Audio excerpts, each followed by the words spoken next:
Howdy, folks. Happy Wednesday. Happy hump day.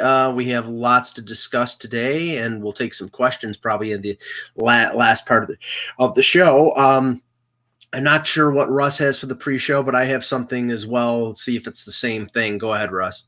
So I'll start with the XFL, who, when they filed for bankruptcy, I know what your thing is. We'll talk about that too. They filed for bankruptcy, and when they did that, players were going to only get a certain amount of money from the league.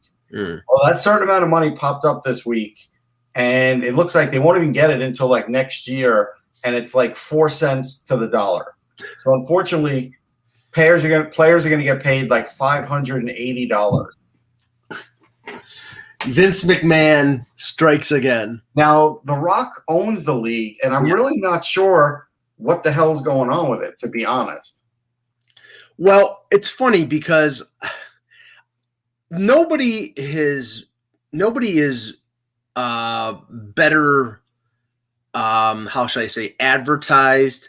Oh, I see. They're relaunching spring of 2022, and that is simply because of this bankruptcy, and that's when everything gets cleared up after January, so that's probably why.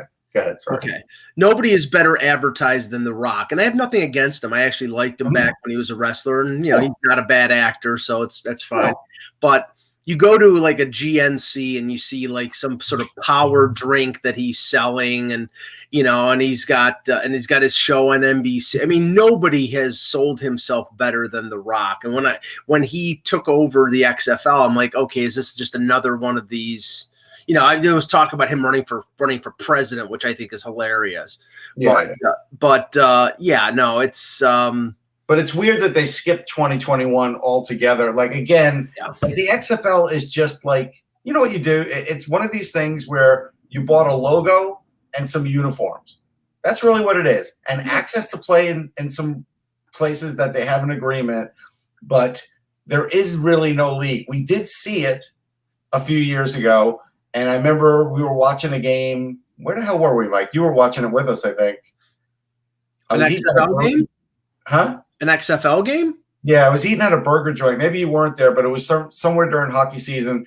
And the games weren't particularly great, but we watched it for a little bit. And I don't remember it might have been in Pittsburgh. Okay. Not sure. But at any rate, now it doesn't start till 2022. You don't hear The Rock talking about it. Is anybody really going to care at that point? Nobody cares now, so why should it change? It's like, I mean, that's the thing. It's like I couldn't believe that they actually dug it up again when they did. And then, nobody cared. Even in the midst of a pandemic, nobody cared. So nobody's going to care. Now, Funky said you're the Leafs fans' people's champion, but I think Dartman is. Yeah. Okay. Now, yes. Sure. I just don't smoke cigarettes. Now, I have to say this. We thought that this was ridiculous as it was being implemented, and now it's gone from the sublime to the ridiculous.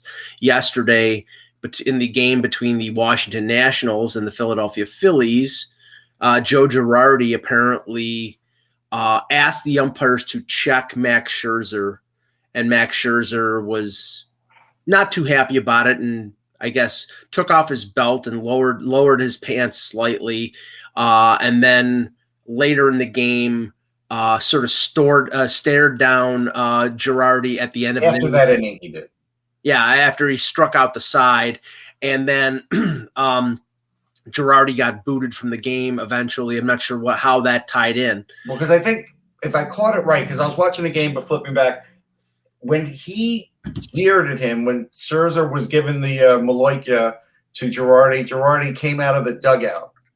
And when he stepped on the field, that's when the umpire was like, telling him to pipe down. And Girardi did this to the umpire, like he threw the umpire out of the game, and then he got thrown out of the game right after that. Now, the problem that I have here is, okay, so Jacob deGrom was the first pitcher checked. They've been talking about this for weeks. So literally they didn't really want anybody to get caught, because if you were doing it, you stopped doing it a week ago. But they checked deGrom, no problem. He unbuckled his, they checked his belt. He didn't unbuckle it like Scherzer, but he did the belt, did the hat, did everything. And they've checked every pitcher since, right, in Major League Baseball. But Scherzer was checked at the beginning of the game. So Joe Girardi did this clearly as a tactic, like Whitey Herzog would do basically the X-raying of Hojo, saying it was carved. And Whitey would laugh at Hojo when he'd walk through the Mets locker room to get to his locker room at Shea Stadium because it was a total joke. He did it as a tactic. They have to do away with this. You can't let managers use this as a tactic. It just ruins the game. It really does. In the Kansas City, New York game, they checked Salvador Perez's glove, thinking that the pitcher wasn't loading it up or spider tacking it, but the catcher could be since he receives the ball all the time. Well, I would check Salvador Perez for something else because if you look at his numbers, he's at an all-time career high after missing a complete season last year. But that just could be maybe a coincidence, Yeah, he visited Bartolo Colon's favorite place in the Dominican. But the one that was the most ridiculous, if you saw it, I don't know if anybody saw it or if you saw it, was Sergio Romo, who former reliever for the San Francisco Giants, who now pitches for Oakland. Is he related to Enrique Romo? Remember him? He was kind of like a pudgy pitcher. I don't think so. But anyway, Sergio Romo really can't throw anymore. Like, he used to be able to throw when he was with the Giants. Now he's basically a junk baller, throws about like 75, can maybe top it at 90. But his pitch moves. I saw him pitch against the Yankees a couple times recently when they played Oakland. The umpires checked him, and I don't know if it was the second time they checked him, but when they checked him, Romo dropped his pants. I mean, almost all the way, like to his knees. And this is getting ridiculous. Now, I don't know. It really is stupid now. Yeah, now I don't know whether there was a league-wide email sent out, so the pitchers were just essentially like, okay, let's make this ridiculous here. Let's get pissed off, or let's make, because yesterday it just all seemed to come to a head. Well, you know what they should have done? Yep. If I were commissioner, I'll tell you exactly what I would have done, and guys would have been caught. The same guy who was the video judge, I would have now had looking at pitchers in every game, in every ballpark. And the minute there was a problem, I would radio the umpire, tell him, listen, go check this guy. And they would have caught some guys. But they gave him a week's notice. Everybody did away with it. And now they're just making a mockery of it, where, you have a legit video judge. You would have caught these guys that way. And maybe then we would have taken it more seriously. Now it's just a complete joke. Yeah. So Kevin Allen will be joining us at any moment. Hello, Hockey World. Today is Wednesday, June 23rd, 2021. I'm Russ Cohen from Sportsology. And I'm Michael Agello, and this is the Hockey Buzzcast here on HockeyBuzz.com. All right, we'll start with the game from last night because, and I'll repeat my rather maybe over the top comment about the Vegas when Kevin gets on the show, but I'll say it to you now. The Vegas Golden Knights are gutless. They really are gutless, and I say that going into Game 5, thinking that they had all the momentum in this series, winning an overtime game when they were outplayed in Montreal 2-1, and again, as Montreal has done, and I'm giving Montreal full credit here. If you can get up 1-0 and completely undercut any kind of momentum and any kind of plan that a team has, all more power to you. But absolutely. I don't know whether Vegas has a plan, Russ, and that's what I'm saying. Once they're down 1-0, they got completely befuddled, and Vegas, even people who are rooting for Montreal, I think admit that Vegas is the better of the two teams. But that doesn't matter here when tactically they're getting completely manhandled by a coachless team in the Montreal Canadiens. I'll give you a quote. I think this is a Tyson quote. Everybody has a plan until they get punched in the mouth. Yeah, and that's true. And that is I think Kevin Rooney, who is the manager for Tyson, said okay. So I knew it came out of his camp. Yeah, and that's true. I mean, that's where those things are born. The issue was I never understood why Leonard wasn't starting that game. Yeah. We have to remember Marc-Andre Fleury has a lot of miles on him. He's not the youngest goalie, and he has a tendency to over-exaggerate on saves. That's exactly what happened on the first goal. He over-exaggerated it. He overplayed it, and he was hoping Nick Holden would play some sort of defense where if you're a Ranger fan or watch the Rangers, you knew that before he ever got to Vegas, he didn't play a stick of defense. So it's a bad move on Fleury's part, not realizing who's on the ice with him too, and he overcommits himself. But we have to remember, and I don't think DeBoer knows this, I don't care if it worked earlier in the playoffs that you sat Fleury for a game and he came back and he led you again. What you have to care about is his age and the fact that they are moving him a lot side to side, and I think it's starting to have an effect on him. Now, this is why I think Leonard should be in there. I think if that play happens and you have all of a sudden there's a bigger goalie covering more net, I think it's harder to get that first goal on that play than it was for Fleury. Fleury made it a lot easier. Yeah, Michael Cohen in the chat says Luke Richardson is a great coach. I'm not saying he's not a great coach. He could be a very good coach. Yeah, he was a really excellent AHL coach in Binghamton. I like Luke. He's been a good assistant coach throughout his career. I'm not casting aspersions on Luke Richardson, but when your head coach is in isolation because of COVID and is limited to Zoom calls, and you have a first-year coach in Alex Burrows and Luke Richardson as the coaching staff, and you're Peter DeBoer and you're getting out-coached, then that's a commentary on you, Peter DeBoer. And and Johnny Red makes a good point too. There were 2 times in that game where I said, man, Fleury hasn't even learned his lesson about playing the puck, even after he gave up a complete goal and lost the game for his team. He hasn't, and he got very risky with a couple clears. And at this point, you would think he would be a lot less risky. Yeah. But he's not. Now, on the Montreal side, we'll give him credit. Petrie, really, this is the best game I've seen him play since he's back with the hand thing, that with the finger. So that was great. Cole Caulfield, he's living up to expectations. And sorry if you're a Flyers fan, you're going to be living with that for 15 years. You just will.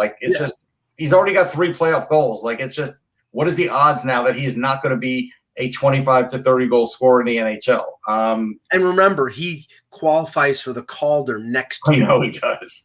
And so you have that too. I also felt like, again, Suzuki, tremendous. Corey Perry, that pass. I mean, Corey Perry has really, since last playoffs, really turned around his career again, because we all were looking at him as sort of like an agitator at this point who wasn't putting it all together. And he started putting it together last year. And now this year in the playoffs again, he's put it together again. He's a big difference for Montreal. Well, just think of it this way. I think he had 5 goals in the regular season this year for Montreal. He played a significant number of games. I think it was around 45. Last year, he had a terrible regular season. Could it be that this guy is just saying, I'm not going to go balls out during the regular season. I'm not going to waste my energy. But when the playoffs come, I'm going to be as close to the Hart Trophy caliber or Art Ross Trophy caliber or Rocket Richard Trophy caliber Corey Perry as I can be at age 36 or 37. Because the last 2 playoffs, he was integral to Dallas getting to the Stanley Cup final. And he's doing the same thing with Montreal. And this year he's doing it for $750K a pop. It's incredible. I do want to answer Pete because he said, how much do you blame on Vegas for having so much money in 2 goalies? I think the disparaging money, the way it's spread out in the Vegas lineup is bad, because you do have a lot in the 2 goalies and you have a lot on the defense, and that's where most of their play is coming from. The goals are coming from the defense. The prevention of goals is coming from the goaltending, and the power play sucks. Why does the power play suck? Because they don't have a point guy. It's so obvious they don't have a point guy in the power play, real point guy. I think they have a point guy. I think they don't have a guy who they can put in front of the net. I think they have other players that should go into front of the net, like Alex and guys like that. But I don't think they have a true point guy on the power play. So Kevin, let me update you on my sort of hot take that I said, and we know that I have a tendency for that. I thought the effort last night from the Vegas Golden Knights was practically gutless. And I say what I basically am saying here is they get down one. The momentum in the series after they scored the tying goal in Game 4 with Braden McNabb, they took control of the series. They dominated the last 5 or 6 minutes of regulation, and then into overtime before Waugh scores the overtime winner. I don't know how much that was undercut by the decision by DeBoer to go back to Fleury, but once they fell behind 1-0, I think I didn't see much effort until the third period. I thought Montreal dominated, and Montreal shouldn't dominate Vegas, but they are. What did you think of the game? Yeah, it's funny. I just had this conversation with Tom Laidlaw this morning on our podcast. We talked about it, and both he and I agreed the same thing. Like, nobody was giving Montreal any credit. Like, I'm watching that game thinking, my God, is Montreal playing well? Like, and it's surprising, because the Vegas is the better team. But, which is it? Is it Vegas playing poorly or Montreal really playing well? And I think it's probably both. But I'm giving more credit to Montreal than everyone else seems to be. Like, I'm just super impressed with what they do to clog everything up and not give you any room, and plus they make having Cole Caulfield to me creates like doubt about how hard you can push forward, because he's always one stride from a breakaway. Right. I'll tell you this. I give credit to Alexander. He says, "Hey, Russ picked Montreal preseason." I did, but I'll tell you the reason I did pick them preseason to make the cup. I didn't think they'd win it. I thought the Avs would, but I got that wrong. I thought there was a chance because I thought they were built for the playoffs, and I knew Caulfield would play for them. Those things I knew would happen. But still, when they matched up against Vegas, I changed my mind. I wrote them the first two, and then I changed my mind based on what I was seeing from Vegas. But, Kev, the one thing I said is I don't know why they didn't go with Leonard that game. I was saying it during the day. It didn't make sense to me. There is a point where Fleury's age and his over-exaggerating on trying to make the perfect save and also on bad clears is starting to catch up with him again. And Leonard did nothing wrong. Leonard played a great game. Matter of fact, I think he changed the way Montreal had to play against Vegas. And I think Montreal was happier to see Fleury than Leonard that game. And I don't think they should play Fleury again, honestly. Well, I don't. I'm not going to argue about that. I was surprised. I mean, it's one of the oldest traditions in the game is a goalie sticks as long as he's winning. So it was really shocking. I've seen it suggested people were wondering whether or not Leonard was hurt. I have no idea one way or the other. I thought it was. I thought for sure Leonard would be in the net. Although I don't think, he's such a I don't think that would have upset the players. It's not like you're going to a number 2 goalie. You're going to a guy that's played, pretty darn well for a long time. So I'm not sure that should be blamed for, the fact that Vegas wasn't able to overcome whatever Montreal was throwing at them. And Leonard was their go-to guy in the playoffs last year, so it's not like you don't have confidence in him. But no, I mean, what I had a problem with was this sort of tongue-in-cheek kabuki theater that was going on yesterday afternoon where, Leonard, I told Fleury to leave the ice first and all this sort of chicane, sort of driving the Montreal, I guess with the intention of driving the Montreal media nuts. Who's going to start in goal? Is it going to be Fleury? Is it going to be Leonard? And they go with Leonard, or they go with Fleury, excuse me. And I think they should have gone with Leonard. And I said that before, so I'm not Monday morning quarterbacking here.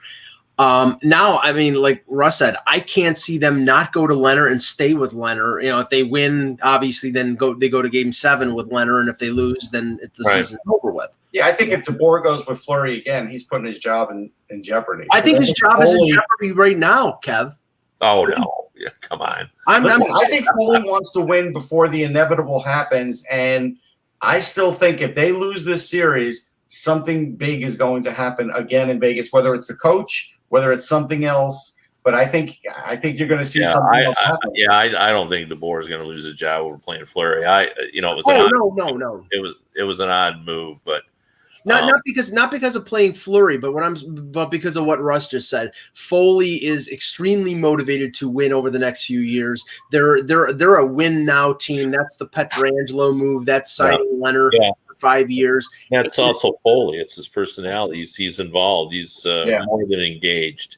And with the fact that you have two particular coaches who have won Stanley Cups out there that don't seem to be in the mix for the three jobs remaining: Arizona, Seattle, and Buffalo. And I'm talking about Tortorella and Babcock. And you want to put Boudreau in there, although he doesn't have a record of playoff success. That might be tempting for Foley to say, okay, these guys are out there, and if we don't win with DeBoer, we've fallen short twice in the conference final. I mean, Cody Glass hasn't even played a game in the playoffs. Like, they haven't even used them.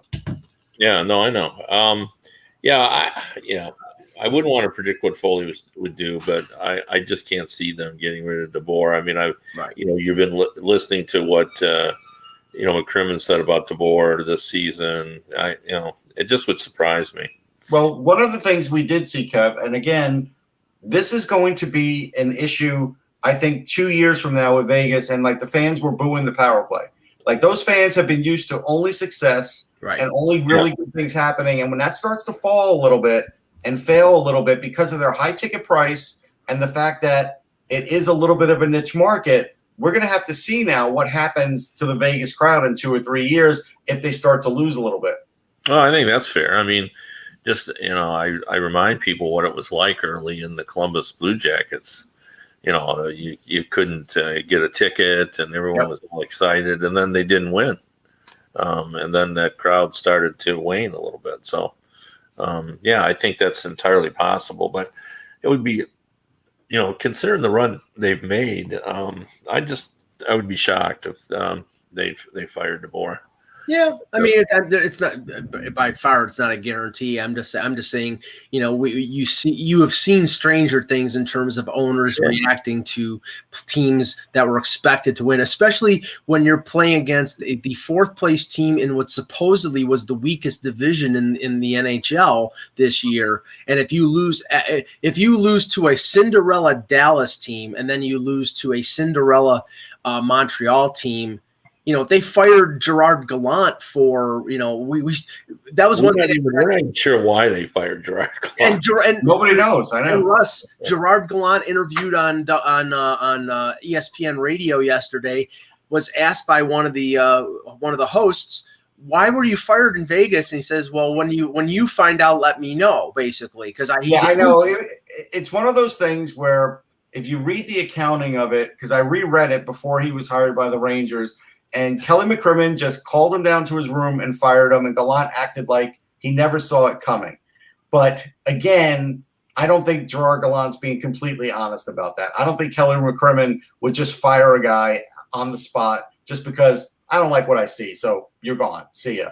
Yeah. Phil Esposito would. He did that to Michel Bergeron. Michel Bergeron had a 37-33-8 record.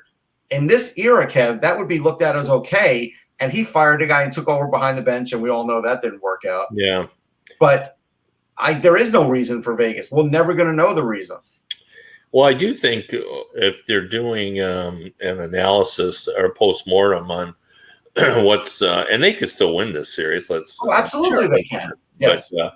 But the struggles of their offense, their inability to break through whatever Montreal's thrown at them, has got to be of great concern. And they just can't seem to get it going. And if you look at it, you wonder who the flag carrier is of that group. Well, I don't think they have a true point guy in the power play. I really haven't felt like they've had one since what's his name left. Who was their first defenseman?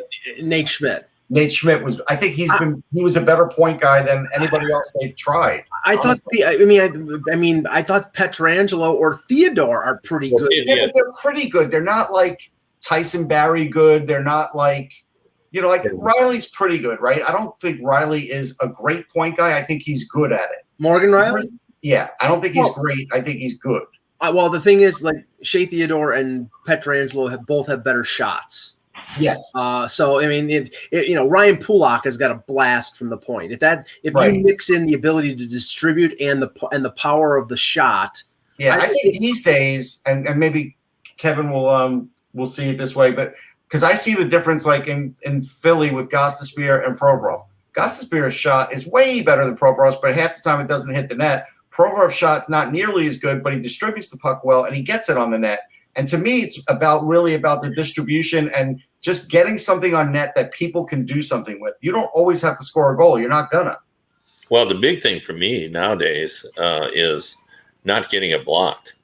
Like, even if it misses the net a little bit, at least there are guys out front that might be able to tip it in the right direction. But, nowadays, how many times it's frustrating to watch a hockey game and see a guy wind up, and they don't seem to make any little fake or head jibe to try to shake the guy off, and they just shoot it right into the guy's pads. Well, I'll tell you the other thing that they don't have. They don't have like a great hammer guy on the power play like a Zibanejad with a shot like that, where if they're not getting it from the point, like you said, because it's getting blocked or whatever, they put it to the half wall and this guy's going to score more times than not. They don't really have that. Well, but here's the thing that's, I think, overriding more than anything. They're up against the cap as much as teams like Tampa and Toronto. Yep. And they don't have a number one center. They don't have a number two center. I mean, in the typical. I mean, Chandler Stevenson's a good. He's a center. Is he the equal of some of the number ones like Braden Point or Austin Matthews or Nathan McKinnon? But teams are never perfectly built, Mike. Like there was the one year Detroit had all lefties on the power play, and Babcock was talking about it in the locker room. They have all lefties on their entire blue line. Yeah, and he managed to make it work. You can make it work. Well, teams are never built perfectly. Everybody wants, and this is the one thing I've learned in this era, Kev. Everybody says, well, you can't have this guy playing on the top pair because this guy's a right side guy, this guy's a left side guy. Nobody's ever allowed to change sides anymore. And it's like everybody's got to have at least 2 right-handed shots on the power play, and you got to have at least 3 great centers. Like, you can never have an anomaly, and there's always going to be teams that are anomalies. Look, Zibanejad had to turn into a number one center. He's not truly a number one center. And Ryan Strome is not a number 2 center, but he's playing the part too. Doesn't mean the Rangers down the road can't win. Yeah, well, the one thing about when you have all, left shots or right shots on the power play, everyone's so good defensively now is they can just shut you off then. It makes it more difficult for sure. But the big thing for me, too, with Vegas is Mark Stone. Like all of a sudden why Mark Stone has kind of disappeared. Well, the ultimate in frustration, Kevin, when he gave away the puck on the but what eventually ended up being the Cole Caulfield goal, NBC's cameras basically showed him breaking his stick over the boards at the Vegas bench. So he's incredibly frustrated right now. One, because Price seems to be stoning him for lack of a better term. But he just can't buy a goal right now. And it's surprising, but that just goes to what I was saying before. They're spending $12 million on goaltending. They have 2 high-priced defensemen in Theodore and Pietrangelo. They're packed on the wing with Stone and Pacioretty, and they have no money devoted to up the middle. Well, there is one thing missing from this, and the one thing missing from this is because they traded a lot of young assets and because they're a young team in the league, they're not loaded in the farm system. And one of those young assets, Russ, is playing against them and handing them their free lunch. Right. That is a problem, Kev, when you don't have a great farm system because you've traded some of it and you started off as a young team. They don't have the resources to pull on like a lot of other teams do, like a Tampa does with guys they drafted. Yeah, no, there's no doubt. It is different under McCrimmon than it was under George McPhee. There's no doubt about that. Yes. So you think for the worse or for? I think for the worse. Not that I think McCrimmon's done a poor job, but I thought George McPhee did an unbelievable job. So, yes. Right. I mean, I think that they're a very top heavy organization, but in different ways than say Tampa or Toronto are. I mean, Toronto was 4 forwards making $40 million, and with Vegas, you've got Stone and Pacioretty and Pietrangelo and Fleury all making $7 million or more. And I mean, and then a bunch of $5 million players, and then you're stuck with some players like Kolasar on the fourth line making $750,000. There's not a lot of balance there, and I think that you've seen from teams like the Islanders and teams like Montreal that balance throughout the lineup is key to winning. Yeah, I mean, I just don't really accept that. I do buy into that you need to, like I said the other day, what I like about the way that Tampa Bay spends their $45 million for 5 players is they got everything covered. They got a high price goalie, a high price center, and they've got high price defensemen. And so I do agree there should be some balance, but I think there's several different ways to win, and I don't think paying 5 or 6 guys really, really well and then going with 700,000. I think really that's the model that you kind of strive for. I think the difference with Vegas, Kev, is that they've sort of patchworked it. When they got to the Cup, they didn't win it. They've sort of patchworked whatever their plan was. Now it's like, all right, Pietrangelo's out there, let's get him because he's an upgrade. But it didn't necessarily go along with what their original plan was. Yeah, I'm not sure I know what their plan is. I agree. I don't either. I fully admit it. It does look like they thought, well, we were lacking. Theodore is a really good player, but he's not really like a premium blue chip, correct, all in type of guy where Pietrangelo is. So. Well, I mean, one of the criticisms that Russ and I'm not sure. I think you as well said last year when they signed Pietrangelo, but then had to trade Schmidt to Vancouver, was that yes, it's a net plus, but what you really needed was to be able to keep Schmidt by adding Pietrangelo, and the whole problem was that they couldn't trade Fleury. And their only out was to trade Schmidt. And I just heard from Elliot Friedman on his recent podcast that apparently they had a deal in place to send Fleury back to Pittsburgh, but it was going to be through either Anaheim or LA so that they did what other teams have been doing, which was split the retention. But that the deal fell through and they couldn't make it work, so they ended up having to keep him. And honestly, I mean, okay, yes, he was nominated for the Vezina and he's had a great year and he's probably a Hall of Famer. But really, I mean, would they have gotten this far with Leonard in goal?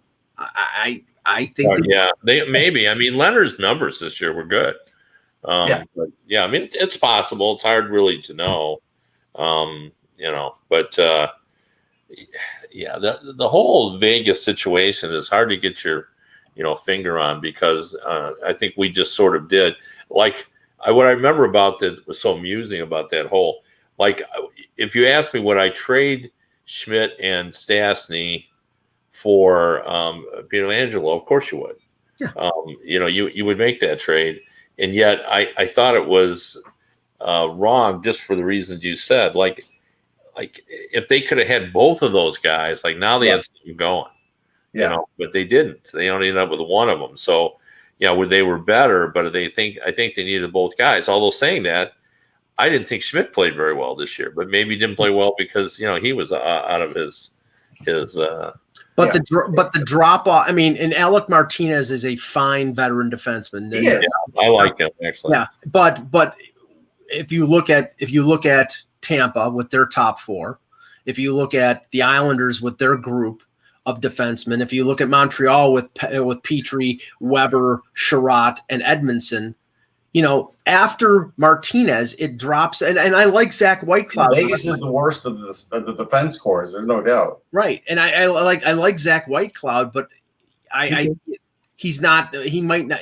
I think Schmidt as a number 4 and Whitecloud as a 5 or 6 makes them a much better defensive corps. Now, one interesting stat here: Carey Price has set a Montreal record for most road victories by in all time, 7 and they haven't even reached the Stanley Cup final yet. Now, obviously, he bests goalies like Bill Durnan and Jacques Plante because they only had 2 rounds before. And Patrick Waugh, Well, no, but Waugh and Dryden had 3 rounds or 3 or 4 rounds.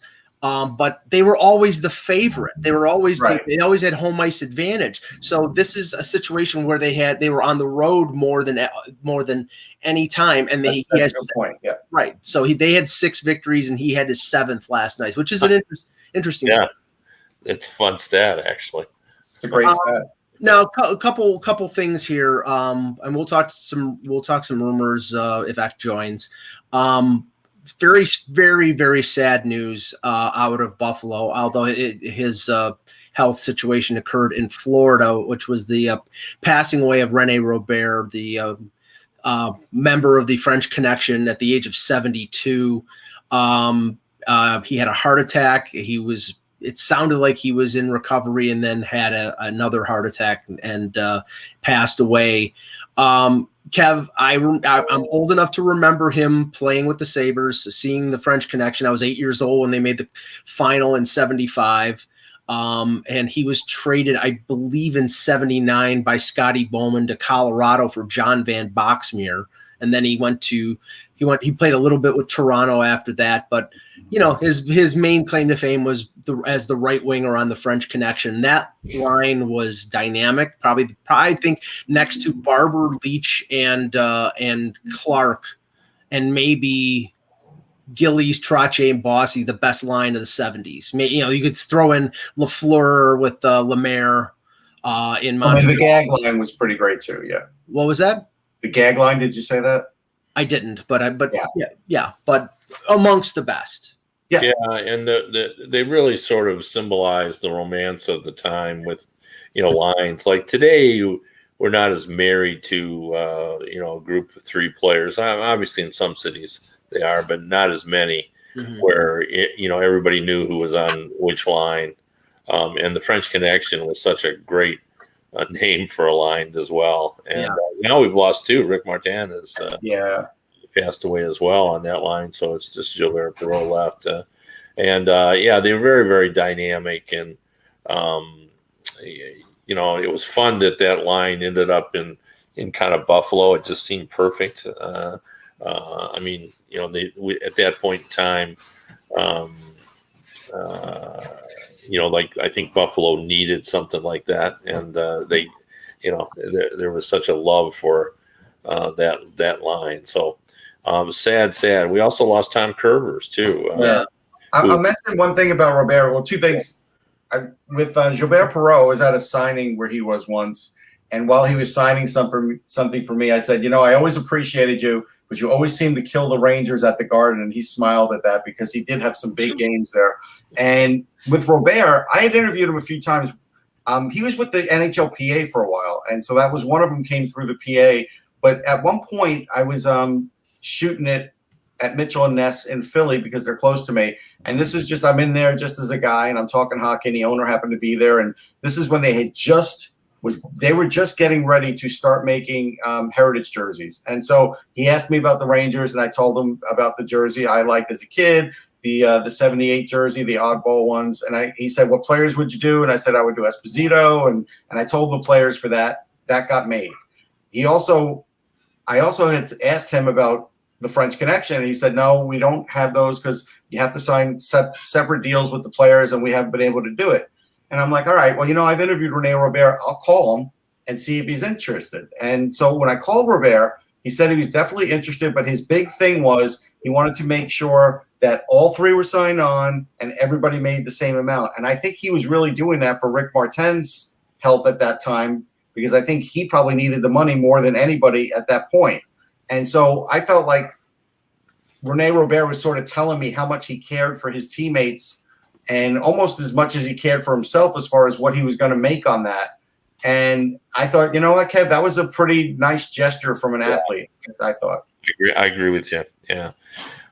Like I said, in Buffalo lore, Robert was was a key member of the Sabres. He scored an overtime goal against Montreal for I think it was the Sabres' first victory in the playoffs. I think it was in 73.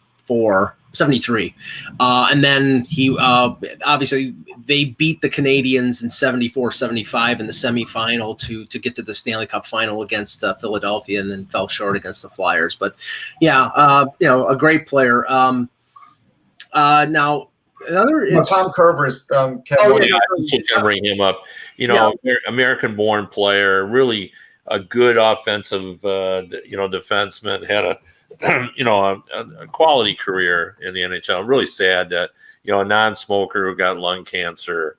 It's a story we've heard too often, and it was just a sad one. I happened to be on a conference call with Ed Olczyk recently, and he was very emotional talking about it. Yeah, and the Wild were really great. Like, they kept his position going. They never tried to fill it. Like, they really were very classy about it. Yep, for sure. Him and Ed Olczyk were teammates in Toronto, and that unfortunately he got caught up in the Toronto media sausage grinder because he was traded for a first-round pick from New Jersey, because he had a great year in New Jersey, and he got traded for the Leafs first-round pick in 1991. What did that turn into, Mike? It's turned into Scott Niedermayer, but it could have turned it could have turned into Eric Lindros had the Leafs not. What, Russ? I mean, no, it's just the Leafs. The Leafs are very much like the Rangers and some teams that always rely on getting veterans when they're past it. And now they don't do it as much as they used to, and they only did it this year to fill lower position spots. But they always seem to do that, right, Kev? There's always teams you're right, that seem to do that, and the Leafs and Rangers are two of them that always did that. And you get those kinds of results when you do that. And the ironic thing is he had one really good year with the Leafs when the Leafs made the playoffs in 1990. And then the following year when everything fell apart, and that was the year that they traded a draft pick 2 years away for Curvers. So Lou saw them come, saw Floyd Smith coming and knocked him over the head. He goes to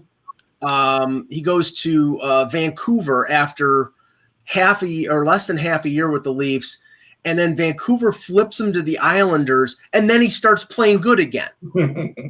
He had 56 points in 92. He had 38 points in 93. It's like it's unbelievable. So, but yeah, very, very sad. I mean, he had a lot of friends throughout the league. He had been sick for a while, and I know it's been over a year, because I remember there was a lot of stuff said online about Tom Curvers, and it's a very sad situation. So we pass our condolences to his family. The other thing I wanted to bring up was Pat Foley, the longtime play-by-play voice of the Chicago Blackhawks, announced, I think it was today, that this upcoming year will be his final year that he will retire. Super nice guy. I've run into him a few times, and very personable guy. Yeah, but the thing is, it's like, and I'm somebody who loved like that the generation, a certain generation of play-by-play guys. Yeah. And Foley has been around for a significantly long time. I think the only guy who's probably broadcasting now that has more experience than him is maybe Mike Lang in Pittsburgh, and Rick Jenneret in Sam Rosen's getting up there too. Sam Rosen and Joe Bowen maybe with Toronto, but like the long-time voices are sort of disappearing off the scene. Yeah, no, and just a memorable voice for me. Listening to him call a game. He won the Foster Youth Award when I won the Elmer Ferguson. So we were together on the roster. That's nice, yeah. Hall of Fame. So I'm always going to kind of remember that we kind of got in together, but. You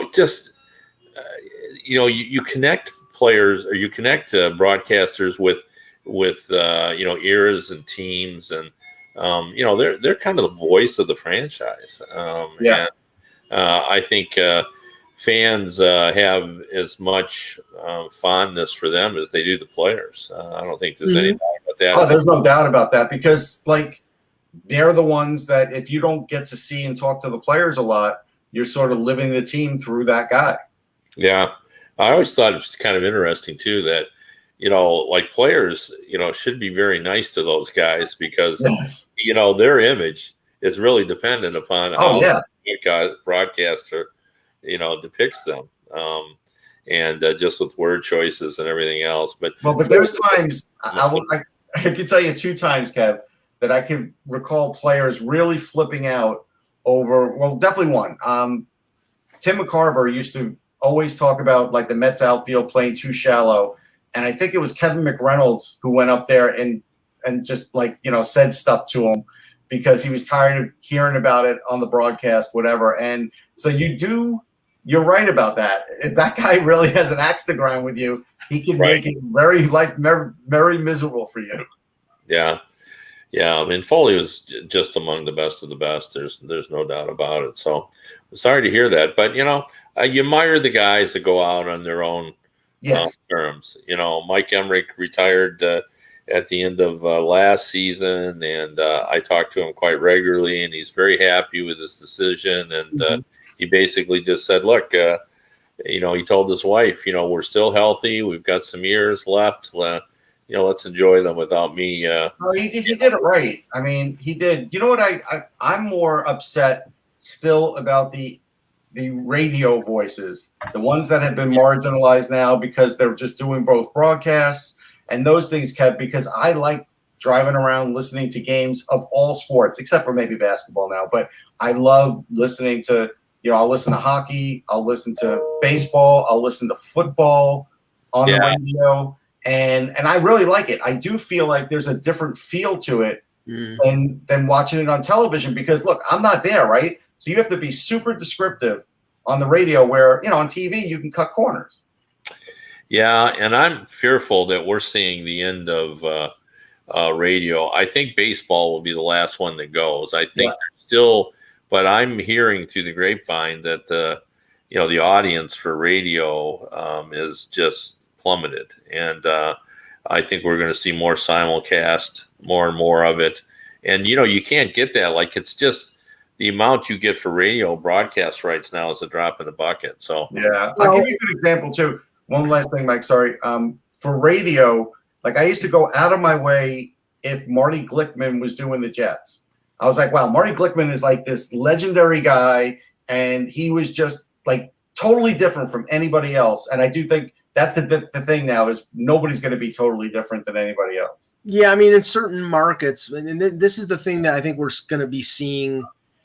Maybe not with football because football is 16 or 17 games on the weekend, one game. So they'll send the broadcast to the opposing stadium. But I mean, I know, for example, like for Yankee broadcast, Michael Kay is not traveling with the team. He is staying in New York. They're broadcasting. And even John Sterling and Susan Waldman, who do the radio broadcast, they're doing the broadcast from Yankee Stadium, from their broadcast booth, and watching games like last week, the games in Buffalo that I was at Salem Field. They were watching it on the monitor at Yankee Stadium.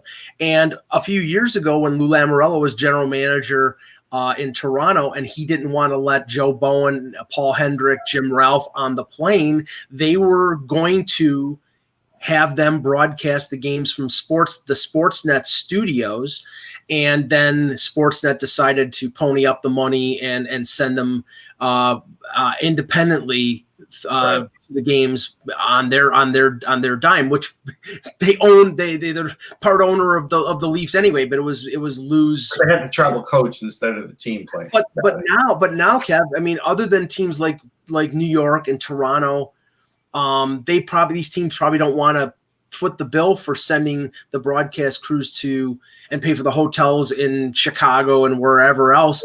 And even now they can save money by just having them broadcast from home. So that's probably what's going to end up being the norm. Well, one of the issues is that the broadcasters have done a terrific job doing that during COVID, and they've proven they can do that. And now it's going to hurt them. Yeah, if they can do it to a degree, like we all have to admit, we can tell there's some inaccuracies, there's little things. Even on baseball, they'll say, hey, that shot was hitting the corner. We won't really get the shot of that. Like once in a while. Yeah, in baseball, I think we've missed the home run calls. When you're not there, you don't have a sense of how deep the ball is. So you hear guys saying it's it's back. He's moving back and back and back. It's out of here. Yeah. Watching the fielder, but they have done an amazing job. And to be honest, it's the vast percentage of people who watch games don't watch it with the same eye you do. So right. I think they've done such a remarkable job that I think now that the teams think they can get away with that, and they're a victim of their own success. Yeah, for sure. Yeah. Now, just one thing here, because I posted this, and it sort of dovetails with what we discussed yesterday, Kev. The ongoing Eichel rumors. Yesterday, there was a report in the New York Post regarding Eichel and potentially the Chicago Blackhawks being interested in linking a young center like Kirby Dach into a deal for Eichel, which I think if all things being equal to the potential offers that might be out there, getting a 20-year-old Kirby Dach, a former third overall pick, who's I think has a lot of upside potential, would not be a bad thing for the Sabres as opposed to some of the other potential deals that are out there. Eck linked Eichel with Calgary and mentioned Johnny Gaudreau. Now, this is the thing. I do not think the Sabres have any interest in Johnny Gaudreau. And if I'm Kevin Adams and you take into consideration the speculation that just popped up in the last 48 hours that Matthew Tkachuk might want out of Calgary, that's somebody I'm asking for Eichel if they're entertaining a potential trade. I'm not asking for Gaudreau because he's got a year left in his contract and then he can walk wherever he wants to go. Yeah, no, I don't see that either.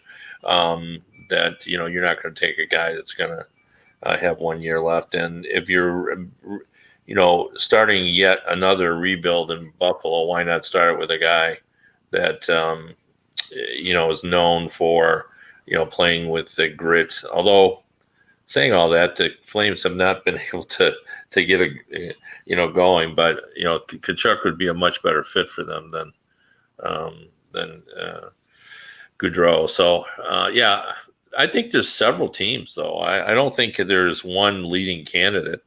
We're being led to believe, though, that something's going to happen soon. That's what we're being led to believe. Yeah, but I don't. You think it's going to happen in the next 48 hours? I don't. No, I don't know if it'll be that soon, but they're saying it could happen before or during the Cup. That's what Pierre Maguire is saying. So, well, we'll see. But I don't sense it's from talking to GMs that it's not imminent. No one feels like it's going to happen in the next couple of days, but. I've heard a lot of names mentioned. I've heard Anaheim and LA are two teams very interested in making a deal. And one thing I'm skeptical about Chicago, Kevin. Maybe you've heard more than I've heard, which is absolutely nothing.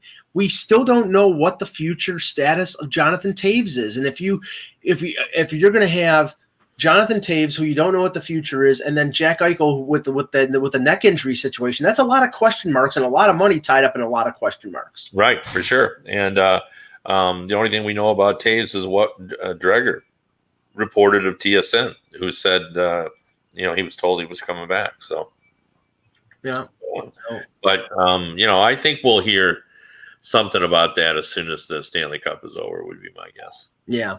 Now. Game 6, do or die for the New York Islanders tonight against the Tampa Bay Lightning. Tampa with the 8-0 thrashing in Game 5.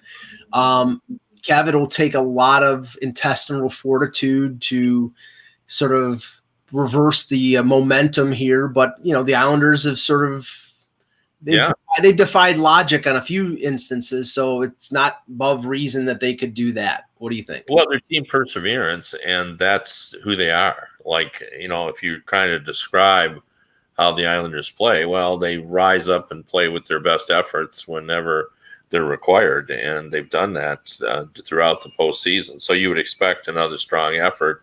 On the other hand, I also think the Tampa Bay Lightning showed last game that they're pulling it together too, because they haven't been the Lightning that I expected them to be in this postseason. Like they're moving along, but they should still be dominant at times, and they haven't been as dominant. Well, they have two of their defensemen banged up. The Islanders always seem to bang up the other team's defense, and so they do have two guys banged up. And I think once you start playing Luke Schenn, albeit he scored a goal, you do dig deep.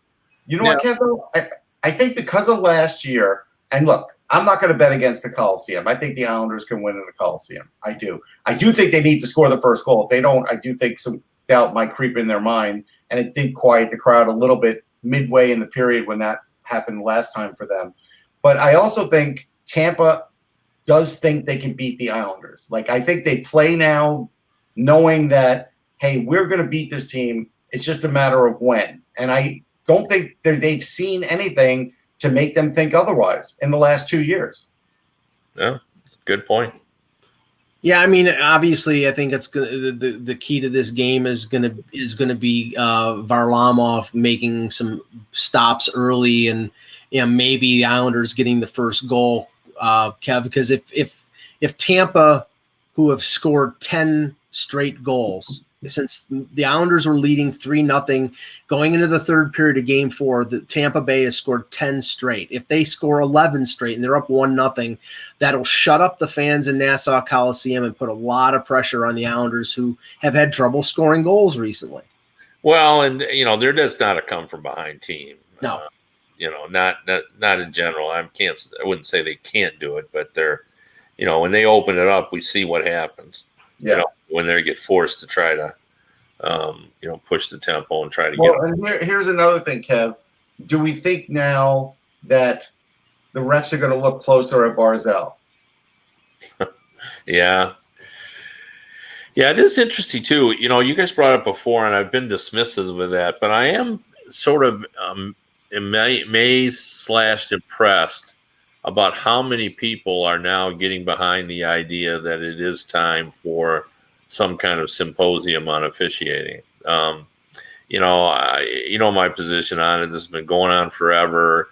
There's always issues. It's always going to be subjective. It's never going to be fixed. On the other hand, people are now saying that, that there's kind of an attitude issue that needs adjusting. And maybe there is something to that. I don't know. I've always found officials to try their hardest to get it right. But part of the problem is the mixed message that we throw out there, because some of us want it to be called exactly the same way in the postseason as in the regular season, and some people like the old tradition of nothing short of murder one is called in the postseason. Well, it's funny because yesterday there was a quote from a piece from Renaud Lavoie, TBA Sports, from an NHL general manager, and he said teams were told by referees before the playoffs, don't expect us to raise the arm when there are infractions. Our job is to manage the game. If that's true, and I have no reason to doubt Renaud Lavoie, if that's true, then really the referees are abrogating their responsibility, because if there's a penalty, you should be calling the penalty. Yeah, no, there's no doubt. I mean, an official that says that is no different than what we heard on the live mic here this season. That's exactly what we heard. So I'm hoping that didn't happen. Just for the chat room's sake, Varlamov was the first goalie that left. But me personally, yes, I would put in Varlamov anyhow. Yeah, I think the only person who would put in Sorokin is the guy who is in San Diego right now, and is touring the San Diego Zoo with his son. Okay, great show, guys. We will be back tomorrow with another edition of the Hockey Buzzcast. For Kevin Allen, for Russ Cohen, I'm Michael Agello. Thanks for watching, and remember, with